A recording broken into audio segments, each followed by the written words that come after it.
when giving evidence in court. Question number 6, the Honourable Clayton Cosgrove. Mr Speaker, my question is to the Minister of Finance and asks, in light of his statement yesterday regarding foreign-owned assets that, quote, we need to generate the kind of savings that will help New Zealand buy back those assets, unquote, is it still the government's policy to sell state assets if it is re-elected, given that up to 30% of the shares he proposes selling could go to overseas buyers? The Honourable Bill English. Mr Speaker, if re-elected in November, it is government's policy to extend the mixed ownership model,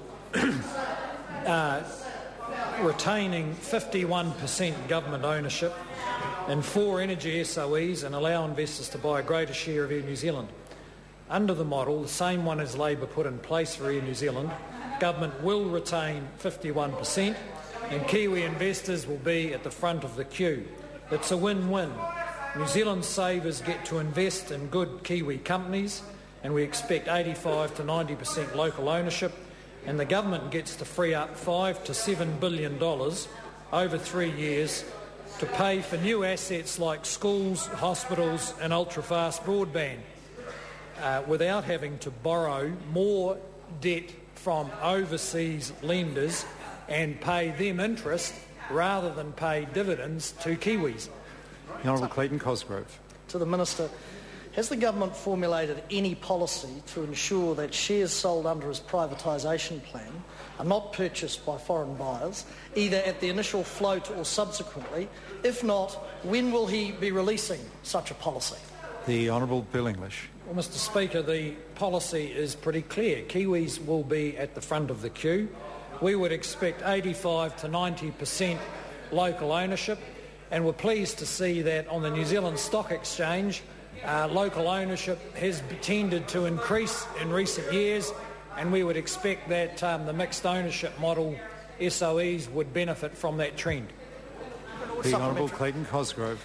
Given by that his own estimate, confirmed today, up to 15% of the companies he proposes selling would be brought by foreign investors, would the subsequent loss in dividends to those foreign investors worsen or improve New Zealand's current account deficit and overseas debt? The Honourable Bill English. Mr Speaker, no, and that party is going to have to explain how it will pay for schools, prisons and hospitals without borrowing an extra $5 or $6 billion off foreign lenders. Supplementary. Michael Woodhouse.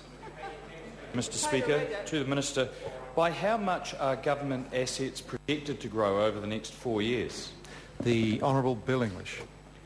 Well, Mr Speaker, in a well-run and moderately growing economy, we expect that government assets will grow by around $34 billion over the next 4 years. That is, the total value of government assets will rise to $258 billion. However, rather than borrow all of the extra $34 billion, the government is going to recycle the proceeds of the part sale of some of its current assets so we can put that money into high priority future investments like schools, hospitals and broadbands. And parties who campaign not to sell the assets will have to borrow an extra $6 or $7 billion from foreign lenders and pay interest to foreign banks rather than dividends to Kiwi savers. The Honourable, as a point of order, the Honourable Clayton Cosgrove. Mr Speaker, I just want to reflect on the answer to my question, and I asked for your ruling. Order. If you shut up, I'll raise it. Order. No, I think I can deal with this. The problem the member got into in raising his point of order was he wanted to reflect on a supplementary question from a whole question ago. Points of order are not about reflecting on matters. They're meant to be to do with the procedure of the House and meant to be expressed tersely and reflecting on an answer. Now, if the member had a problem with the answer, he should have raised it straight after the question. It's most unusual to go back to a supplementary, but I don't want to deny the member the chance to be heard, especially since there was unfortunate interjection during a point of order on the other side. So I will hear them, but it better be a real point of order. The Honourable Clayton Cosgrove. In answer to my question, which was, would the subsequent loss of dividends to those foreign investors worsen or improve New Zealand's current account deficit or overseas debt? The answer the Minister gave was no, and then proceeded to attack the opposition. Now, no to what is my... How can you address a question with an answer that is no, sir? Well, Order, No to if what? the member wanted to make sure there was an answer like that could not be misinterpreted in any way, there should have only been one part to the supplementary question, and then there can be no... if there was only one part to the supplementary question, the no therefore applied to it. And that's a perfectly reasonable answer. Supplementary question, the Hon Clayton Cosgrove. The Minister, in light of the Standard & Poor's comments that, quote, downward pressure on New Zealand's ratings could re-emerge if New Zealand's external position continues to deteriorate, unquote, why won't he reverse his asset sales policy, given that it will be inevitably worsen our external position when dividends begin to flow offshore? The Honourable Bill English.